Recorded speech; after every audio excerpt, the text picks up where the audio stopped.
With the newest Valorant season rapidly approaching, we are bound to see new rosters and orgs becoming the best, because if we know one thing about Valorant, it's that teams that were the world's greatest one year don't usually last that long at the top.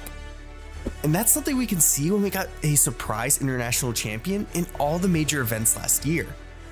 With 2024 seeing 2 regions winning their first trophy, and a Sentinels team picking up their second with a completely new roster, outside of Tenz of course. So before the 2025 season begins, I wanted to look back through how each international winner last year reached their trophy, and look into the future to see how they might fare next year, as every trophy winning roster changed over this offseason, so no team is safe. So let's get right into it. We start with the winners of Masters Madrid, Sentinels, who kicked off the season with a massive surprise, especially after having such a poor 2023 as an org. The season looked like it would start out more like a transition phase as they get used to the roster led by a brand new young IGL with 0 tier 1 experience in Gen.G. While there was faith that they would improve over the year, no one could have guessed how they would kick off the season. With them being placed in the group of death between Loud, 100 Thieves, and an Aspas-led Lev, they honestly could have gone out without a win, which they almost did as they were swept 2-0 with Loud pulling out some weird comps to win. Loud take it 2-0 with Sadak securing the final kill. They could scream it from the rooftops, how dare you doubt me?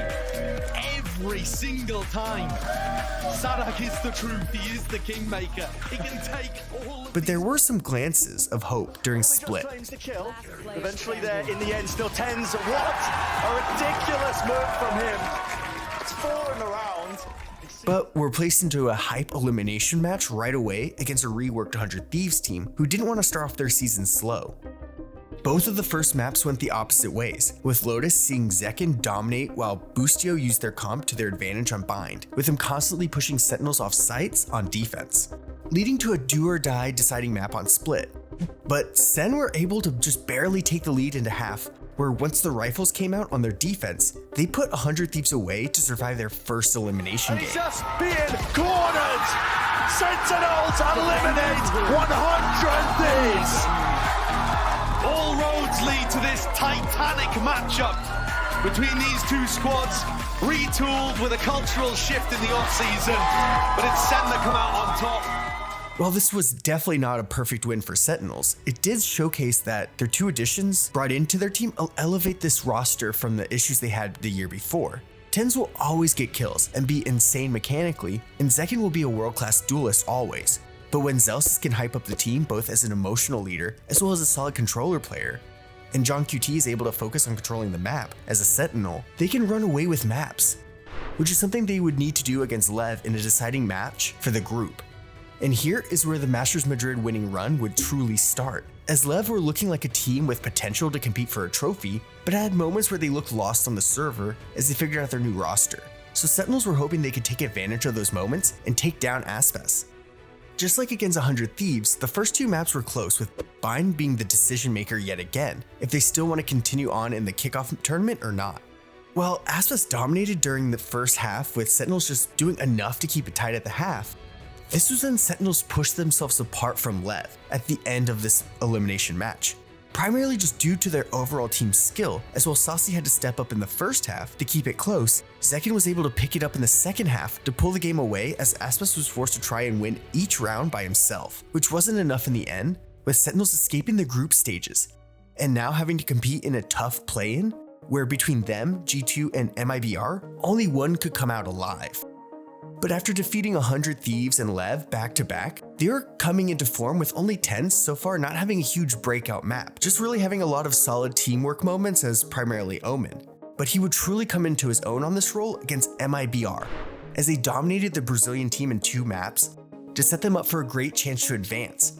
And after picking up Sunset against G2, which was quickly becoming their best map, they were in the playoffs, where they were now on an explosive hot streak that could get them to possibly their first international since 2022.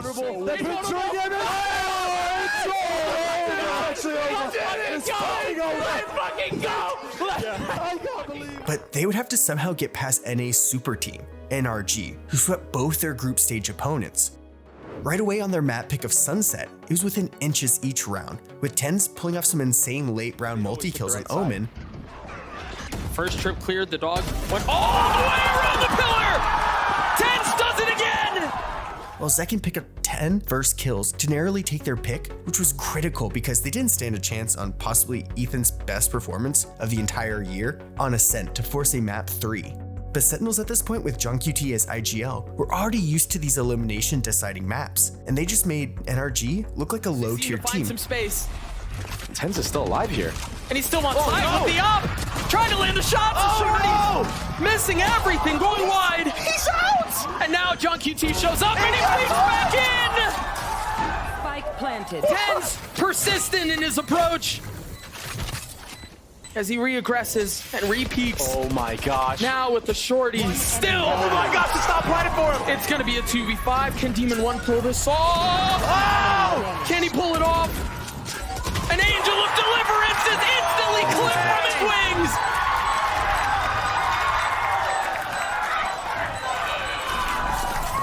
Tenz is on another level right now! With this moment beginning Gen.G's rapid decline, as now Sentinels would be going to Madrid. While the grand finals weren't that important outside of circuit points, they're able to show their widespread prep for the best of 5 matches, with them winning Sunset, Split, and Lotus, with them being close to closing it out in a sweep if they put away Loud on Icebox at the end of the map. But now Sentinels came out of nowhere and were lifting the first trophy of the year, with them now eyeing the Masters trophy to shake up the league. But like we all remember, they weren't the only team going into their first Masters of the Year as a surprise team. Both EMEA representatives were complete shocked with Team Heretics and Carmine coming out hot just like Sen. And Gen.G upset t3xture to become one of the 2 Pacific teams in the tournament, with a brand new roster of underrated talent. So this event, more than any other this season, was the Wild West, and Sentinels wanted to conquer it, especially as their energy level was now at an all-time high. During the Swiss stages, they were given 2 matches in a row against the young EMEA teams, who later in the season might have given them a real issue, but here, they were so inexperienced. And all the talent and veteran leadership for Sen gave them the edge and allowed Gen.G to ease into his role as they won a close one against Heretics and swept Carmine with Tenz, showing unreal gameplay on Omen as it proves that he's more than just one great season. He's a true Valorant legend no matter the meta. He just continued to build his legacy with Saucy as they were pushed to the very edge on Sunset as Loud forced them into overtime with 3 attacking round wins in a row. And here, they might have had their run derailed so early into the playoffs, but lucky for them, they had the prodigy superstar Zekin on their side, with him and the rest of the team getting the kills they needed to survive. But in the upper finals, this wasn't enough against Gen.G, who from the start of the season had a meteoric rise to the top, with so many players who just a year ago were overlooked. Here, Sen's playbook wasn't good enough, as they could never really activate Zekin, as Meteor's Yoru was a menace in the deciding map to force them to face off against a desperate Paper Rex team who's just looking to finally get over their demons and return to an international grand final, especially now that they look to be dethroned by Gen.G as the best in their region now. Unfortunately for them, this was Sen's battle to take on, as Tenz and Zekin together dropped 57 kills and an overtime win on Lotus, which set the tone for the rest of the match, as they never let Paper Rex into the game, blowing them out on Sunset to set up a rematch against Gen.G for a chance to redeem a lot of these players on the team and prove they are more than just the great teams they were a part of before. Everyone knew it would be a tough one as we got Zekin and t3xture dueling, while Munchkin and Gen.G had their own IGL battle. And Tenz just giving his team everything he had to push them to round victories. And it might have gone Gen.G's way quickly after winning their pick of Breeze and almost winning Bind after being up 10-7. But after Sentinels pulled it back and tied the maps 1-1, it was clear it would go to map 5. Here on Icebox, we get the most unlikely of heroes on Sen, as well as Zekin struggled to outcompete t3xture. Their hype man Zelsus elevated them to the win as he picked up 19 kills on KJ to give Sentinels their second ever Masters trophy. First one found, second one not there. It's over. Sen City, here to play, here to stay.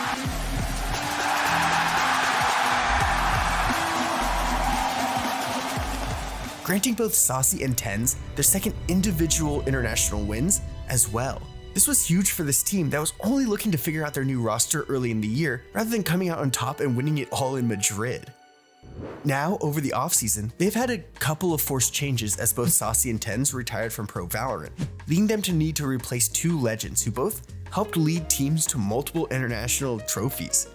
So whoever would be filling out the team for this year would have big shoes to fill. so they went with one of the biggest names available over this offseason, with Narrate returning to the Americas. Be a clear upgrade from Saucy, who struggled with the changes to the role last year. Then to fill Tenz's controller role, they made a good decision and saved Bang from 100 Thieves to fill out the starting roster. But they weren't done yet, as they picked up a young possible superstar in the making in Oxygen's Redux. Second, they make a win, and Redux gets the ace. Welcome to Sentinels! Joining the team as a 6th man this year, who will get to practice with the team and learn from them, as he is currently only 17 and can't compete. But at the end of the season, if they make champions, could join the team and possibly be like a Woot for Team Heretics this last year. Overall, this team looks more than good enough to not only make another international event, but compete for trophies. But like I said in a previous video, there were some worrying signs for this team as they continue to have role issues all throughout the offseason, with them still not knowing completely where to put Narrate at times to get the most out of him, while still letting Gen.G feel comfortable in his agent pool. This could be a problem and slow them down early in the kickoff event, with them possibly having the opposite run as last year, with them coming out slow but start picking up steam as the year moves forward, as they definitely have the talent to be even better than last year. Next, we move on to the very first international event in China, with Masters Shanghai, where we saw so many Valorant firsts, but none were bigger than a Pacific team finally lifting the trophy. But it came from a team no one thought would be the ones to break the curse. Instead of the regional powerhouses of PaperX or DRX finally putting it together and winning it, it was South Korea's Gen.G, who some have crowned the best team of the entire year with this run in front of a crowd that was rooting against them. And this run started really early into the season, when they first took the stage after having a poor year as an org in 2023. They revamped their roster with a few South Korean talents who have all shown to have abilities on teams like Global or T1, with only Karen being new to the pro Valorant scene as a ranked demon turned tier 1 pro. Right away, they were formidable, winning against teams like DRX and PaperX regionally. He spots him! He's got it done! 13-4, the players already on their feet! Gen.G, they have controlled Chaos Incarnate, they have put a leash on Anarchy, and they are the kings of the Pacific kickoff. Then almost winning against Sentinels in the grand finals of their first Masters appearance as a team. Insanely impressive for any team, let alone a brand new roster. But we know that this wouldn't be their peak, as while they slumped a bit during the regular season, as they only really had 2 weeks of rest between the end of Madrid and the start of week 1, but during playoffs when it really mattered, they pulled it together and finished 2nd in the league, letting PaperX repeat as the Pacific League champions. But for Gen.G, they weren't focused on the regional trophy. They had a glimpse at winning a Masters, and they wanted to finish the job in Shanghai. In their first 3 matches of the Masters, they were pushed to a map 3 against Lev, FPX, and Fnatic. But with all this experience so quickly in these types of situations, they were always able to pull it out in the end, with both their match against FPX and Fnatic going down to the final round of regulation to crown them the winner. This t3xture set himself as possibly the best duelist in Valorant right now. Then they conquered the NA teams, first with Karen and Meteor shutting down 100 Thieves, and then t3xture breaking G2's structured team, with him diffing Icy the entire time. It's a pot shot, Trent trying to challenge the fight, trying to go for the wide swing, with Karen finds it. 13-10, 2-0, Gen.G. They get themselves into back-to-back grand finals. The consistency has been unbelievable. With them stamping their ticket to the grand finals with a 28-13 performance on Jet, with 7 first kills and 0 first deaths, to fight yet again for the Masters trophy. But instead of Sentinels, they'd be up against another team that came out of nowhere during the season, Team Heretics. With Woot, they looked unstoppable, just to add on top of the incredible Sova play of Rans. It could go either way, but after picking up Breeze, Gen.G looked to be collapsing, as they were defeated pretty handily on Icebox and Ascent, with Woot starting to really heat up. The Red Bull clutch from Heretics! Ascent goes their way!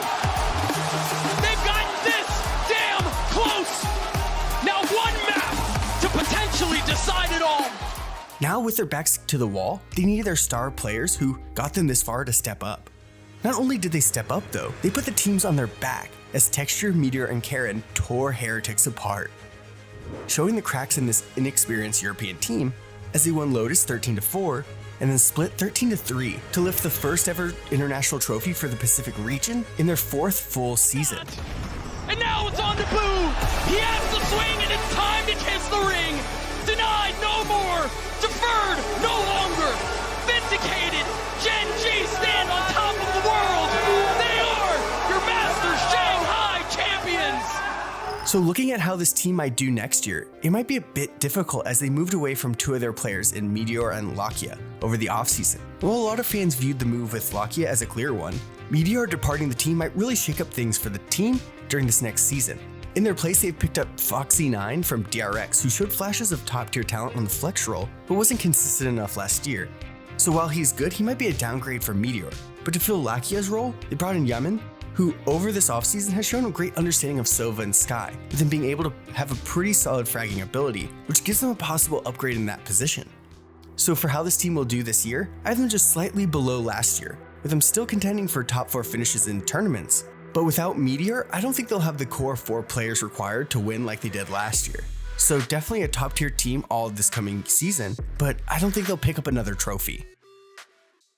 Finally, we get to the 4th ever World Championship, with the absolute most shocking run in all of Valorant history happening, with China being in their first full season as a league, seeing their top team EDG defeating Team Heretics to be crowned the champions. And their superstar, Kang lifted the trophy at the end of the year, and it was a crazy way to end the 2024 season. This run happened quick though, where after they won the inaugural Chinese League, in a close 5 matches against FPX, they went right into champions to face a few hard opponents, with them defeating their easiest in foot in 2 close maps, which could have slipped away if CNED or ZmjjKK heated up during the same map, but it just got harder as they have to either beat G2 or Paper Rex to even make the playoffs. And with them still getting used to playing with Simon, who joined earlier during the season, they look like they would finish quietly in the group stages after being beaten by G2 in 3 maps and being blown out of a map 1 against Paper Rex. You cannot stand your ground. 13-3. It's domination. It's a sweep and a flawless finish for Icebox. Paper Rex absolutely crushed EDG in front of their home crowd at Shanghai. And it looks like that 4-1 record is just going to continue. That was domination. But then their championship run started, with not just their star player Kang playing out of his mind, but Smoggy, Chichu, and Nobody had maps that made them look possessed, with them eliminating Paper Rex after going down, finishing them off on Lotus 13-4. Choose first, lowering them down, and spraying them down. Smoggy destroys the hopes and dreams of Paper Rex. Then during the playoffs, they had an exciting and dramatic run to the grand finals from the winning side, which no one would have predicted. First, they swept the only remaining Chinese team, then won 2 map 3s in a row against Sentinels and Lev, both times going down on map 1, then bouncing back with them making the grand finals for their region for the first time ever, with a 5-round defensive win streak to upset the Aspas-led Leviathan to compete for the World Championship with the map advantage. But now it's calm, all is lonesome, and he can't do jack. 13-11. It is history continuing to be made as EDG takes China further and further beyond our expectations, further than they have ever been before. This is the EDG we have been waiting for. 중국 발로란트 자존심 대륙의 꿈 에드워드 게이밍!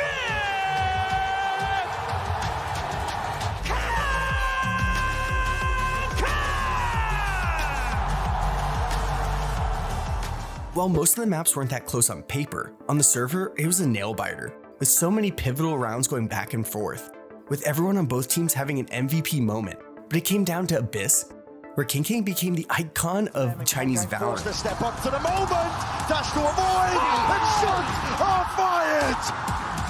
Kang! He's monstrous when he gets going! And he does it!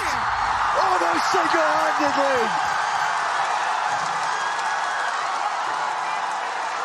The angel of death has descended on Heretics. To upset the Valorant world and be crowned the world champions.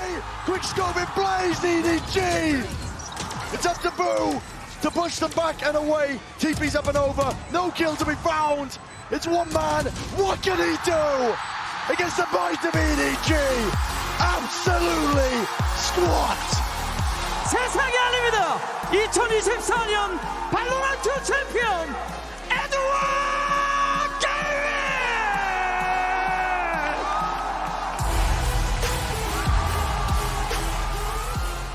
While their starting roster hasn't changed, They have had a change in their coaching, as their former IGL Haodong switched halfway through the season into an assistant coach role, with the team citing him as a key member and providing them enough different prep and ideas to take down the world's best and eventually become the newest world champions. So while that might hurt them a little in the strategy department, they still have their coaching and starting roster from last year, so they still should be the team to beat in China. But when looking forward for the season, I see them making another deep run for a trophy. But while they were able to do that insane run in champs, I can't see them doing that again in back-to-back years. I see them finishing Masters Toronto at 4th, as in years past they kind of peaked in the middle of the season, but then unable to defend their champs trophy like every other world champion before them. Subscribe, the season is starting right now. I'm going to be putting up to-date videos about important moments throughout the 2025 season, so you won't want to miss out.